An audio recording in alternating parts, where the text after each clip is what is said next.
Hey guys, this is Neeraj and watching क्यूट्रिक्स। स्वागत है आप सभी का क्यूट्रिक्स 2.0 के इस यूट्यूब चैनल पे। तो चलिए शुरू करते हैं आज का पहला प्रश्न।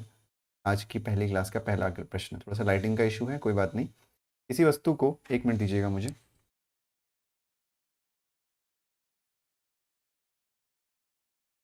किसी वस्तु को 48 रुपये में बेचने से 20% की हानि होती है। वस्तु पर 20% लाभ कमाने के लिए विक्रय मूल्य क्या होगा, ये आपसे पूछा जा रहा है। अब देखिए, प्रॉफिट लॉस को करने के जो तरीके हैं वो आप लोगों ने बेसिक फार्मूला से किया होगा। आप जनरली जो लोग सॉल्व करते हैं वो एक RS अग्रवाल की एक बुक आती है कॉम्पिटिटिव, उसको पहले सॉल्व करते हैं। उसमें जो सोल्यूशन दिया जाता है वो आपका बहुत बेसिक होता है। तो वो तरीके पुराने हो गए हैं, उस तरीके से आप एग्जाम में आपको नहीं करना है। अब एडवांस तरीके आ गए हैं और उसी तरीके से आपको एग्जाम में करना चाहिए क्वेश्चंस को, क्योंकि टाइम भी कम लगता है और क्वेश्चंस का आंसर सही होने की प्रोबेबिलिटी जो होती है वो लगभग लगभग 100% हो जाती है। ठीक है। तो प्रॉफिट लॉस मैं आपसे रिकमेंड करूंगा, हर क्लास में मैं आपसे कहता हूं कि नीचे डिस्क्रिप्शन बॉक्स में प्रॉफिट लॉस का लिंक दिया हुआ है। वहां पे जाके 4 या 5 क्लासेस होंगी, बिल्कुल बेसिक से हैं, उनको पढ़िए। आप किसी भी बैकग्राउंड के हों, मैथ्स के हों, साइंस के हों, बायो के हों, कॉमर्स के हों, आर्ट्स के हों, मे बी आप किसी भी बैकग्राउंड के हों, आपको उसमें से मैथ्स आप सीख जाओगे उस सीरीज से 110%। ठीक है। तो चलिए इस क्वेश्चन को देखते हैं। थोड़ा सा मैं यहाँ पे भी एक्सप्लेन कर दे रहा हूँ। आपको क्या करना है, प्रॉफिट लॉस के केस में हमेशा, थोड़ा सा मैं एक्सप्लेन कर दे रहा हूँ, जो कॉस्ट प्राइस है उसको हमेशा 100% एज्यूम करना है। कितना एज्यूम करना है? 100% एज्यूम करना है। और जो सेलिंग प्राइस है वो अकॉर्डिंगली बढ़ेगा और घटेगा आपके प्रॉफिट और लॉस के कारण। जैसे अगर मान लो 20% का प्रॉफिट हो रहा है तो सेलिंग प्राइस आपका हो जाएगा 120%। ठीक है। जैसे 30% का प्रॉफिट हो रहा है तो सेलिंग प्राइस आपका हो जाएगा 130%। ठीक है। अब जैसे 10% का लॉस हो रहा है तो उस केस में सेलिंग प्राइस हो जाएगा 100 माइनस 10 90%। अगर मान लो 30% का लॉस हो रहा है तो उस केस में 100 माइनस 30 सेलिंग प्राइस हो जाएगा 70%। तो इस बात का आपको ध्यान रखना है। आपको फॉर्मूले याद नहीं करने की बिल्कुल भी आवश्यकता नहीं है। वो टाइम अब चला गया जब फॉर्मूले से क्वेश्चंस किए जाते थे। अब बस कोर कंसेप्ट को समझना होता है और उसके बेसिस पे क्वेश्चंस को सॉल्व किया जाता है। रीज़न क्या है? देखिए, जो बुक्स बनी हुई हैं, जो कि कोई भी बुक हो, किसी भी राइटर की बुक हो, क्वेश्चंस लिमिटेड हैं, लेकिन आजकल एग्जाम में बिल्कुल नए नए फ्रेश फ्रेश क्वेश्चंस आते हैं। जब तक आप कोर कंसेप्ट को नहीं समझेंगे तब तक आप क्वेश्चंस को, नए क्वेश्चन को अटेम्प्ट नहीं कर पाएंगे। फॉर्मूले जो बनते हैं, फॉर्मूले बनते हैं आपके पर्टिकुलर एक क्वेश्चन को सॉल्व करने के लिए बनता है ना। तो उसमें नहीं जाना है और बहुत टेकिंग है, लॉन्ग टेकिंग है, तो उस चीज़ों में नहीं जाना है। अब क्वेश्चन को समझते हैं। किसी वस्तु को 48 रुपये में बेचने से 20% की हानि होती है। ठीक है। तो पहले इस वाले स्टेटमेंट को हम देखेंगे कि क्या ये बोल रहा है कि 48 रुपये में बेचा, यानी जो विक्रय मूल्य है, यानी जो सेलिंग प्राइस है हमारा, वो कितना है? 48 रुपीज़। कितना है? 48 रुपीज़। ठीक हो गया। 20% हानि होती है। तो अगर हर केस में जो कॉस्ट प्राइस है और सेलिंग प्राइस है उसकी दो वैल्यूज होंगी, मतलब एक परसेंटेज वैल्यू होगी, एक एब्सोल्यूट वैल्यू होगी। कॉस्ट प्राइस हमेशा आपका परसेंटेज में 100% होगा। सेलिंग प्राइस आपका परसेंटेज में वेरी करेगा लाभ और हानि पर। जैसे कि मैंने बोला, कॉस्ट प्राइस 100% है और सेलिंग प्राइस 48 रुपये है, लेकिन परसेंटेज वैल्यू 20% की हानि हुई है। तो अगर 20% की हानि हुई है तो जो सेलिंग प्राइस होगा वो 80% हो जाएगा। ठीक है। अब अगला क्वेश्चन क्या पूछा गया है, इसके आगे पढ़ते हैं। इस वस्तु पर 20% लाभ कमाने के लिए विक्रय मूल्य क्या होगा? ठीक है, ध्यान दीजिएगा। इस वस्तु पर 20% लाभ कमाना है, तो अगर लाभ कमाना है और विक्रय मूल्य निकालना है तो उस केस में जो विक्रय मूल्य होगा लाभ कमाने पर, वो परसेंटेज वैल्यू उसकी 120% होगी। है ना? समझ में आया नहीं आया? 120% होगी। आपको ये निकालना है कि बेसिकली आपको ये वाला इस पे 120% का मान निकालना है। समझ में आया? पहले केस में 20% की हानि हुई और 48 रुपये में हमने बेचा तो 80% हो गया। और दूसरे केस में बोल रहा है कि अगर आपको 20% प्रॉफिट कमाना है तो विक्रय मूल्य क्या होगा? 120% होगा। तो कॉस्ट प्राइस है 100% हो गया आपका। ठीक है, कॉस्ट प्राइस 100% हो गया। तो आप क्या करो सबसे पहले, हालांकि इसको और भी शॉर्टकट तरीके से कर सकते हो, लेकिन पहले मैं थोड़ा सा एक स्टेप बाय स्टेप आपको बता रहा हूँ, फिर आपको मैं उससे भी शॉर्टकट बताऊंगा कैसे आप और जल्दी इस क्वेश्चन को कर सकते हो। देखिएगा ध्यान से। यहाँ से आपको जो वैल्यू 48 दी हुई है, भाई हम किसका यूज कर सकते हैं? हम केवल इसी का तो यूज कर सकते हैं ना, क्योंकि एक ही वैल्यू हमको गिवन है, इसके अलावा तो कोई वैल्यू हमको गिवन है नहीं। तो हम क्या करेंगे यहाँ पे कि भाई हमको दे रखा है कि जो 80% है उसकी वैल्यू हमको 48 दे रखी है। तो बेसिकली प्रॉफिट लॉस के क्वेश्चंस में हमें जनरली सीपी निकालना पड़ता है, कॉस्ट प्राइस निकालना पड़ता है ना। तो 80% का मान अगर 48 रुपये है तो 1% का मान कितना होगा, यानी 1% की वैल्यू कितनी होगी? 48/80 हो जाएगी। यस और नो? बिल्कुल होगी। क्यों होगी? क्योंकि इसको ऐसे आप समझो कि 80 चॉकलेट अगर 48 रुपए की है तो एक चॉकलेट होती है 48/80। ऐसे आप समझ सकते हो। तो अगर 1% की वैल्यू 48/100 है, यानी एक चॉकलेट की वैल्यू 48/80 है, तो 100% की वैल्यू यानी 100 चॉकलेट की वैल्यू कितनी हो जाएगी, 100 से मल्टीप्लाई कर देते हैं, वही सेम यूनिटरी मेथड आपको यहाँ पे लगा देना है। ये हो गया। तो 100% की वैल्यू आपकी ये हो गई, ठीक है। 0 से 0 आपने काटा, 8 6 48 हो गया, तो 100% की वैल्यू 60 आ गई। यानी जो हमारा क्रय मूल्य है, यानी जो कॉस्ट प्राइस है, वो हमारा 60 आ गया। कितना आ गया, 60 आ गया, ठीक है। लेकिन आपको निकालना है क्या, आपको विक्रय मूल्य उस दशा में निकालना है, उस कंडीशन में निकालना है जब 20% का लाभ हो रहा होगा। और जब 20% का लाभ हो रहा होगा तब विक्रय मूल्य हमें पता है कितना, 120% है। तो यहाँ पर 100% का जो मान है वो आपको 60 दे रखा है, ठीक है, 60 दे रखा है। तो आपको 120% का मान निकालना है। भाई 60% की वैल्यू 60 है, 100% की वैल्यू 60 है, तो 1% की वैल्यू कितनी हो जाएगी, 48 अपॉन 8, सॉरी क्या, 1% की वैल्यू आपकी हो जाएगी 60/100, ठीक है। आपको 120 का मान निकालना है, तो 120% की जो वैल्यू हो जाएगी वो हो जाएगी 60/100 इंटू 120। जीरो से ये जीरो काट दीजिए, जीरो से जीरो काट दीजिए, 12 6 72। यानी अगर आप 72 रुपीज़ में उस चीज़ को बेचेंगे तो आपको 20% का लाभ होगा। तो यहाँ से दो चीज़ें हमने निकाली। सबसे पहले हमने कॉस्ट प्राइस निकाला, ठीक है, क्रय मूल्य निकाला जो 60 रुपये आया क्योंकि 100% निकाला। और दूसरा हमने एसपी निकाला जो हमारा आंसर था 72। देखो ऑप्शन में आपको 72 दे रखा है, ऑप्शन नंबर डी आपका आंसर। अब आप कह रहे हो कि सर ये शॉर्टकट कैसे हुआ। देखो मैथ्स में कोई शॉर्टकट नहीं है, मैंने क्या बोला, कोर कंसेप्ट को समझना है और उसके बेसिस पे क्वेश्चन करना है। शॉर्टकट नाम की कोई चीज़ नहीं होती। अगर आप सोचते हो कि सर शॉर्टकट बता दो, शॉर्टकट बता दो, शॉर्टकट अगर करोगे तो शॉर्टकट में ही रह जाओगे, क्वेश्चन का आंसर कभी नहीं निकलेंगे। कोर कंसेप्ट को समझिए, बस क्वेश्चन सॉल्व हो जाएगा। अब इसमें मैं आपको एक चीज़ और समझा रहा हूँ, ध्यान दीजिएगा यहाँ पर मैं क्या समझाना चाह रहा हूँ आपको। अभी हमने क्या किया था, अभी जो हमने किया, इसको मैं पूरे को तो रेज नहीं करूँगा, इसको मैं रेज कर देता हूँ फिलहाल ना, मैंने सोल्यूशन किया है, ठीक है। देखिएगा ध्यान से। अब हमें ये पता है, हमें 60 की वैल्यू भी नहीं निकाली, हमें ये पता है कि हमें 80% की वैल्यू दे रखी है। कितनी दे रखी है, 48 दे रखी है। तो हम सीपी निकालने पे जाए क्यों, अगर उसने हमसे क्रय मूल्य पूछा ही नहीं है तो अपना टाइम क्यों वेस्ट करें। तो हम क्या करेंगे, जैसे पिछले बार मैंने आप पहले सीपी निकाला था फिर ये वाली एसपी निकाली थी, आप कुछ मत करिए। 80% की वैल्यू आपको 48 दे रखी है, आप सीधे सीधे 120% की वैल्यू निकाल लीजिए। तो 1% की वैल्यू हो जाएगी 48/80। तो 120% की वैल्यू हो जाएगी आपकी 48/80 इंटू 120। जीरो से जीरो कटा, 8 6 48, आगे आंसर आपका 72 दूंगा। ऐसे भी 72 आ गया, नहीं आ गया। तो कोई ज़रूरी नहीं है कि आपको हमेशा कॉस्ट प्राइस निकालना है, वो बस मैंने आपको एक तरीका बताया कि आप ऐसे भी कॉस्ट प्राइस निकाल सकते थे। Just remember one thing in the case of profit and loss, कि सीपी यानी कॉस्ट प्राइस यानी क्रय मूल्य हमेशा 100% रहेगा और एसपी का मान लाभ और हानि प्रतिशत के अकॉर्डिंगली कम और बढ़ेगा। उतना 100 में जोड़ना या घटाना होगा। रिकमेंड दोबारा करूंगा, जाके प्रॉफिट लॉस की सीरीज को पढ़ लीजिए, ठीक है। समझ में आ गया पक्का। चलो अगला क्वेश्चन देखते हैं। किसी वस्तु का विक्रय मूल्य इसके क्रय मूल्य का 4/3 गुना है, लाभ प्रतिशत कितना होगा। ठीक है, अब प्रॉफिट परसेंटेज को देखो कैसे करते हैं। हालांकि इसको भी आप 100% से कर सकते हो, लेकिन प्रॉफिट परसेंटेज का एक अपना फॉर्मूला भी होता है, profit upon CP into 100। Generally इसको भी आप 100% से कर सकते हो, लेकिन ऐसे भी कर सकते हो। मैं दोनों तरीके से आपको करके दिखा देता हूँ कि कैसे आप कर सकते हो। सबसे पहले किसी वस्तु का विक्रय मूल्य उसके क्रय मूल्य का 4/3 गुना है। तो क्रय मूल्य जिसको हम सीपी कहते हैं, कॉस्ट प्राइस यानी क्रय मूल्य, मैं सीपी से लिखता हूँ कि जल्दी हो जाता है, पूरा क्रय मूल्य लिखना संभव नहीं है। कंपटीशन दे रहे हैं आप तो पूरा लिखने की आवश्यकता नहीं है ना। तो कॉस्ट प्राइस कितना है, विक्रय मूल्य जो है क्रय मूल्य का 4/3 है। तो अगर क्रय मूल्य x है तो जो विक्रय मूल्य है जो एस पी है वो 4/3x हो जाएगा। यस और नो, होगा नहीं होगा, बिल्कुल होना है ना। तो अगर हमें प्रॉफिट परसेंटेज निकालना है, लाभ प्रतिशत निकालना है, तो हम क्या करेंगे, प्रॉफिट अपॉन सीपी इंटू 100। तो प्रॉफिट निकालने के लिए क्या करते हैं, यानी लाभ निकालने के लिए क्या करते हैं, लाभ निकालने के लिए करते हैं विक्रय मूल्य से क्रय मूल्य को माइनस कर देते हैं, ठीक है। यानी 4/3x माइनस एक्स, ठीक है। इसके नीचे आप 1 मान लीजिए और एलसीएम हो जाएगा 3, 3 एक कम 3 यानी 4x और माइनस 1 3 यानी 3x, यानी आपका आ जाएगा x/3। प्रॉफिट कितना आ गया, जो लाभ आया वो आया x/3, ठीक है। बिना एक्स मान के भी इसको करा जा सकता था, ठीक है। x/3 आ गया, ठीक है। तो अब प्रॉफिट हो गया आपका, प्रॉफिट कितना है, p और cp इंटू 100 है। तो अब प्रॉफिट की जगह पे x/3 रख दीजिए, कॉस्ट प्राइस की जगह x रख दीजिए और यहाँ पे इंटू 100 कर दीजिए।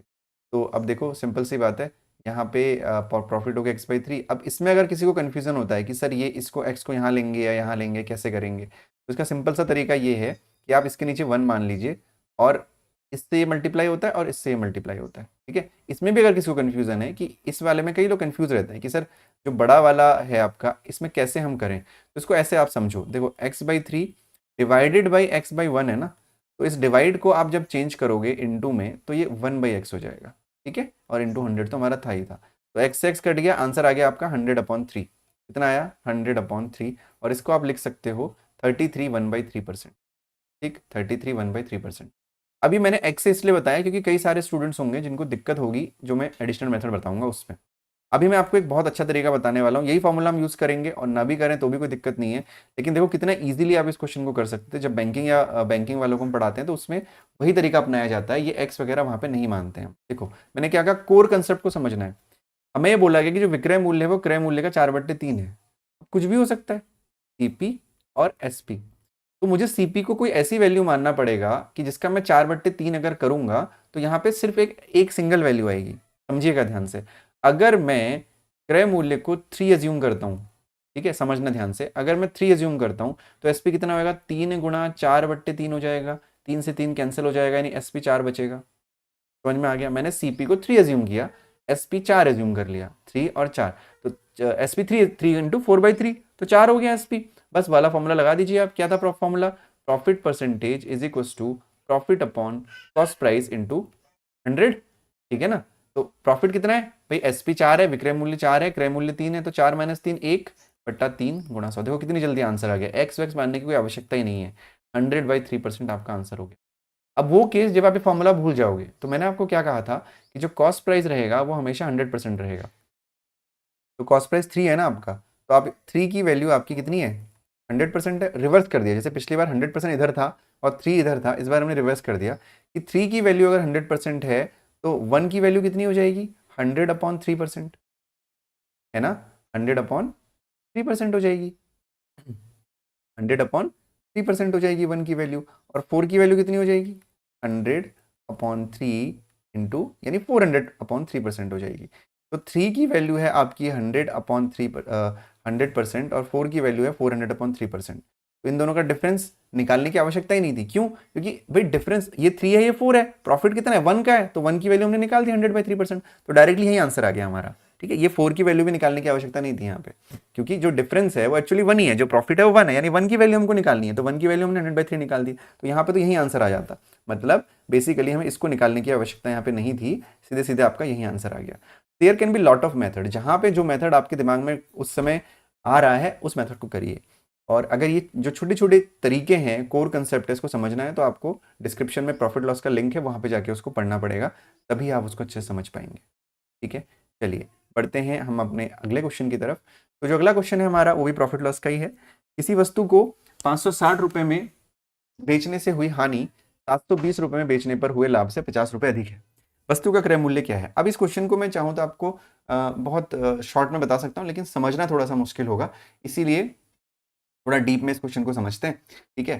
देखो, किसी वस्तु को 560 रुपए में बेचने से हुई हानि 720 रुपए में बेचने हुए लाभ से 50 रुपए अधिक है, तो वस्तु का क्रय मूल्य क्या है? तो यहाँ पे दो अलग अलग आपको विक्रय मूल्य दिए गए हैं कि एक बार तो 560 में बेचा और एक बार 720 में बेचा, ठीक है। तो ध्यान देना, पहली बार जब बेचा तो हमें हानि हुई और दूसरी बार जब बेचा हमें लाभ हुआ। तो क्या हमसे वो कह रहा है कि किसी वस्तु को जब हमने 560 रुपए में बेचा तो हमें हानि हुई, लेकिन दूसरी बार जब हमने बेचा तो लाभ हुआ, लेकिन वो जो लाभ है वो 50 रुपए से अधिक है। किसी वस्तु को 560 रुपए में बेचने से हुई हानि 720 रुपए में बेचने पर हुए लाभ से 50 रुपए अधिक है। तो समझिएगा ध्यान से, सबसे पहले मैं एक बात आप समझिए, विक्रय मूल्य 1 SP1 और यहाँ पे SP2, ठीक है, SP1 SP2 ये हो जाएगा CP1 और यहाँ पे CP2, ये तो होना ही है भाई। अगर अलग अलग विक्रय मूल्य है तो क्रय मूल्य, अच्छा क्रय मूल्य तो एक ही होगा, CP1 CP2 नहीं लिखते, पहले इसको समझिए आप ध्यान से। अब जब पहले बार बेचा गया तो हानि हुई यानी लॉस हुआ, दूसरी बार जब बेचा गया तो प्रॉफिट हुआ। तो 720 रुपए में बेचा हमने दूसरी बार, ठीक है, बेचने पर हुए लाभ से 50 रुपए अधिक है। मतलब मान लेते हैं कि अगर जब हमने 720 रुपए में बेचा तो हमें प्रॉफिट हुआ x रुपए का, कितने रुपए का प्रॉफिट हुआ? x रुपए का। लेकिन जब हमने इसको 560 रुपए में बेचा तो जो हमें हानि हुई वो इस x रुपए से 50 रुपए अधिक थी, वही तो बोला गया, यानी x + 50 हो गया, ठीक है। क्लियर है इतना? अब यहाँ पे कॉस्ट प्राइस इसका भी आएगा, कॉस्ट प्राइस इसका भी आएगा, लेकिन दोनों केस में कॉस्ट प्राइस तो बराबर है, दोनों का क्रय मूल्य तो बराबर है ना, अलग अलग बेचा गया लेकिन क्रय मूल्य बराबर है। तो हमें पता है कि देखो ध्यान से जो लॉस होता है, लॉस इक्वल्स टू होता है सीपी माइनस एसपी। यानी सीपी की अगर मैं वैल्यू निकालना चाहूंगा तो सीपी की वैल्यू हो जाएगी लॉस प्लस सेलिंग प्राइस। ठीक हो गया। सिमिलरली यहाँ पर जो प्रॉफिट की वैल्यू होती है वो क्या होती है, प्रॉफिट की वैल्यू होती है एसपी माइनस सीपी, यानी विक्रय मूल्य से क्रय मूल्य को माइनस करते हैं। तो यहां से अगर मैं सीपी निकालना चाहूँ, सीपी को मैं इधर ले आऊंगा, प्रॉफिट को मैं उधर लेके जाऊंगा, तो हो जाएगा एसपी माइनस प्रॉफिट। तो ये वाला सीपी और ये वाला सीपी सेम है, लेकिन दोनों की वैल्यू अलग अलग है, तो इन दोनों वैल्यू को हम इक्वल रख सकते हैं, बिल्कुल रख सकते हैं। तो यहाँ पे लॉस की वैल्यू कितनी है, एक्स प्लस 50 प्लस एसपी की वैल्यू है 560। किसके बराबर होगा, इसके बराबर होगा। यहाँ पे एस की वैल्यू है 720, एसपी की वैल्यू माइनस प्रॉफिट है एक्स। एक्स वाले टर्म्स को एक तरफ लेके जाइए और जो न्यूमरल टर्म्स है उनको एक तरफ लेके जाइए। तो ये वाला एक्स को मैं खींच के इधर ले आता हूँ, तो जगह x plus x is equal to 720 minus 560 minus 50। ठीक है, तो हो जाएगा 2x बराबर 720। ठीक है, माइनस इसको जोड़ दीजिए आप, 0 6 और 5 11, 5 और 1 6, 610 को आपको माइनस करना है। यानी जो 2x की वैल्यू आपकी आ जाएगी वो आ जाएगी 110, अगर मैं गलत नहीं हूँ तो बिल्कुल सही 110। तो x बराबर 110 बट्टा 2। ठीक है, x बराबर 110 बट्टा 2, यानी x बराबर हो जाएगा 55। तो यहाँ पे जो x का मान आया वो 55 आया। क्या आया, x की जो वैल्यू आई वो 55 आई। अब x क्या था, x था आपका प्रॉफिट। इस केस में हमें तो कॉस्ट प्राइस निकालना है, यानी सीपी कितना है, एसपी माइनस प्रॉफिट, यानी 720 में से आपको 55 को माइनस करना पड़ेगा, तो आपका आ जाएगा 665 रुपीज, ऑप्शन नंबर डी। अब इसको एक्स से करना जरूरी था, क्योंकि ये जो क्वेश्चन है अगर हम शॉर्टकट करते हैं, इसका एक बेसिक सा फॉर्मूला होता है ऐसे क्वेश्चंस का, लेकिन वो मैं अभी आपको नहीं बता रहा हूँ, क्योंकि आपके लिए वो रिक्वायरमेंट नहीं है। आपको कोर कंसेप्ट को फिलहाल समझना है, तो कोर कंसेप्ट से ही क्वेश्चन को करिए। ठीक है, चलो समझ में आ गया होगा होपफुली। पढ़ते हैं आज के अगले क्वेश्चन की तरफ। आज की क्लास थोड़ा सा लंबी हो गई, कोई बात नहीं। अगला क्वेश्चन है आपका, देखिए ध्यान से। राम ने एक गाय रहीम को 20% लाभ पर बेच दी तथा रहीम ने इसे रॉबर्ट को 25% लाभ पर बेच दी। यदि रॉबर्ट ने 900 रुपए दिए हों तो राम ने गाय कितने रुपए में खरीदी। अब देखना, अब इस क्वेश्चन को समझना, अगर आप बुक वगैरह देखोगे एक्स वैक्स मान के जहां पे किया गया, तो इतना कंफ्यूज हो जाओगे कि आप पागल हो जाओगे कि क्या कर रखा है। समझो कैसे करना है। मैंने क्या कहा, कोर कंसेप्ट को समझना जरूरी है। हमारे पास 3 लोग हैं, एक है राम, एक है रहीम और एक है रॉबर्ट। ठीक है, तो अब देखो भाई, राम ने ये खरीदी होगी, कॉस्ट प्राइस होगा राम का अपना, और राम ने ये बेच दी, सेलिंग प्राइस होगा राम का अपना। रहीम ने भी ये खरीदा होगा, रहीम ने भी बेचा होगा।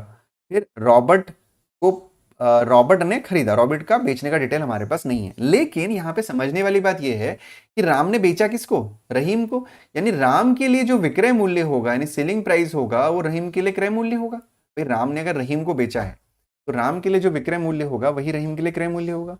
सिमिलरली रहीम के लिए जो विक्रय मूल्य होगा वो रॉबर्ट के लिए क्रय मूल्य होगा, है ना। यानी ये दोनों वैल्यू सेम होगी और ये दोनों वैल्यू सेम होगी। ठीक है, राम ने एक गाय रहीम को 20% लाभ पर बेच दी। अब समझना, मान लेते हैं कि राम ने ये 100 पे खरीदी, 100 पे खरीदी, 100% पे खरीदी, समझिएगा ध्यान से, और 20% लाभ पर बेच दी। तो अगर राम ने इसको 100 पे खरीदा था तो बेचा, वही 100 कोर कंसेप्ट, 100%। ठीक है, 100% मानो, 100 मानो, कोई बात नहीं, सीपी 100% हो गया। अगर एसपी 20% है, 20% का प्रॉफिट हुआ है, तो एसपी कितना रहा होगा, 120 रहा होगा, 120 रहा होगा, है ना। 120% है, 120 रहा होगा। और मैंने क्या कहा, ये दोनों वैल्यू सेम होगी। अगर ये 120 है तो ये भी 120 होगा। आगे बढ़ते हैं। रहीम ने इसे रॉबर्ट को 25% लाभ पर बेच दिया। ठीक है, तो रहीम ने कितने में बेचा, 25% लाभ पर बेचा। लेकिन अब 25% लाभ का मतलब क्या, अब 25% लाभ 100 पर नहीं है, 120 पर है। तो 25% प्रॉफिट जब होगा तो 125% हो जाएगा सेलिंग प्राइस। लेकिन किसका 125%, कॉस्ट प्राइस का। लेकिन अभी कॉस्ट प्राइस कितना है हमारा, 120 है, यानी 120 का 125% हमको निकालना पड़ेगा यहाँ पे पहले। ठीक है, 0 से 0 काटा, 2 पंजे 10, 2 6 12, 5 दूनी 10, 5 बचा 25, 25 छिंग 150। यानी यहाँ पे जो सेलिंग प्राइस है वो 150% है। परसेंटेज लगा सकते हो, कोई प्रॉब्लम नहीं है। ठीक हो गया, समझ में आया। यहाँ पे 125 क्यों नहीं लिखा हमने, 125% ही होगा सेलिंग प्राइस, लेकिन किसका, कॉस्ट प्राइस का, जितने में उसने खरीदा है ना, जितने में उसने खरीदा है। तो कॉस्ट प्राइस तो 120 है, 150% हो गया। अब क्या कह रहा है कि रॉबर्ट ने 900 रुपए दिए, रॉबर्ट ने, अब ये जो एसपी है ये भी 150% होगा। तो 150% की वैल्यू कितनी हो गई, 900, क्योंकि रॉबर्ट ने तो खरीदा कितने में है, 900 रुपए में। तो आपसे पूछा कि तो राम ने गाय कितने रुपए में खरीदी, राम ने कितने में खरीदी थी, 100% में खरीदी थी, यानी 150% की जो वैल्यू है वो 900 हो गई। आपको 100% की वैल्यू निकालनी है, तो 900 अपॉन 150 इंटू 100। अगर किसी को समझने में दिक्कत हो रही है ना कि मैंने क्या पढ़ाया है, तो आप पहले उस कोर कंसेप्ट को समझना। ठीक है, यहाँ पे सिर्फ मैं क्वेश्चंस करवा रहा हूँ क्योंकि थोड़ा सा इशू हो सकता है आप लोगों को कि आपने बेसिक अभी नहीं समझा है। तो एक बार उन प्रॉफिट लॉस की सीरीज को जाके पढ़ो, ज़्यादा नहीं लगेगा, एक आराम से 4-5 घंटे में आप पूरा कवर कर लोगे उसको, फिर ये क्वेश्चन आपको आसान लगने लगेंगे। लेकिन अगर बुक में क्वेश्चन देखोगे तो आपकी खुद की हालत खराब हो जाएगी कि सर कैसे करें। ठीक है ना, तो 0 से 0 काटा, 15 6 90, आंसर आ गया हमारा 600 रुपये, यानी राम ने 600 रुपये में गाय खरीदी होगी। ठीक है, क्लियर है इतना, पक्का? होपफुली क्वेश्चन समझ में आया होगा, बिल्कुल डिफिकल्ट नहीं है, बस आपको उस कंसेप्ट को समझना है कि कैसे क्वेश्चन को करना है।